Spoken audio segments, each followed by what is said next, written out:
செம்மணி சிந்து பாத்தியில் சடலங்கள் கண்டெடுத்ததன் பின்னர் சிறு குழந்தைகள் பாடசாலை மாணவ மாணவிகள் கொண்டு சென்ற பைகள் எல்லாம் கண்டெடுத்ததன் பின்னர் மீண்டும் அருண் சித்தார்த் களமிறக்கி விடப்பட்டிருக்கின்றார். இது இலங்கை தேசிய புலனாய்வின் வேலை என்பதை எங்களது மக்கள் நன்கறிவார்கள். அருண் சித்தார்த்தார் எந்த பின்னணியில் அவர் அரசியல் செய்கின்றார், எப்பேற்பட்ட தவறான விடயங்களை, தமிழ் மக்கள் ஏற்றுக்கொள்ள முடியாத விடயங்களை விடுதலை புலிகளுக்கு பின்னரான காலகட்டத்தில் தமிழ் தேசிய மக்கள் மத்தியில் சாதியம் இல்லாமல் போய்விட்டது. இதை நன்றாக தெரிந்து வைத்திருக்கின்ற அருண் சித்தார்த் அவர்கள் இலங்கை தேசிய புலனாய்வின் கட்டளை கிணங்க இவர் இன்று மீண்டும் வந்து இன்னொரு புதகுழி அங்கே இருக்குது இங்கே இருக்குது கதை சொல்கிறார். அங்கே ஒரு புதகுழியும் இல்லை.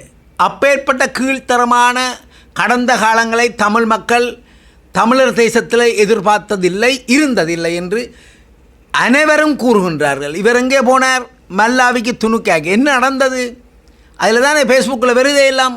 ஆகவே அருண் சித்தார்த் அவர்கள் வந்து மக்களை பிரித்தாண்டு தான் சொல்லுவதை, தான் செய்வதை, தனது கருத்தை தமிழினம் ஏற்றுக்கொள்ளும் என்பதை கனவிலும் நினைக்க வேண்டாம். அப்பேற்பட்ட அருண் சித்தார்த் தேர்தலில் இருந்து போட்டியிட்டு எத்தனை வாக்கு, 10, 20, 30 எத்தனை வாக்கு பெற்றவர்? இன்றைக்கு தமிழ் தேசியம் இங்கே என்ன மாதிரி இருக்கின்றது?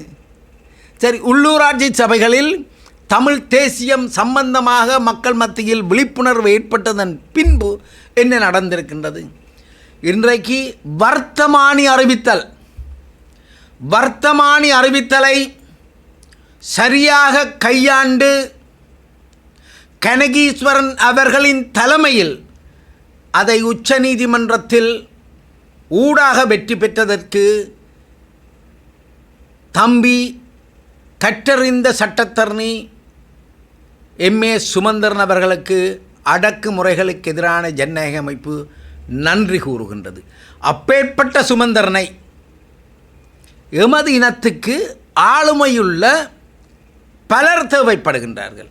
அதேபோல சுமந்திரன் இருக்கின்ற சில தவறுகளை தமிழ் தேசிய இனமாக நாங்கள் விமர்சிப்போம்.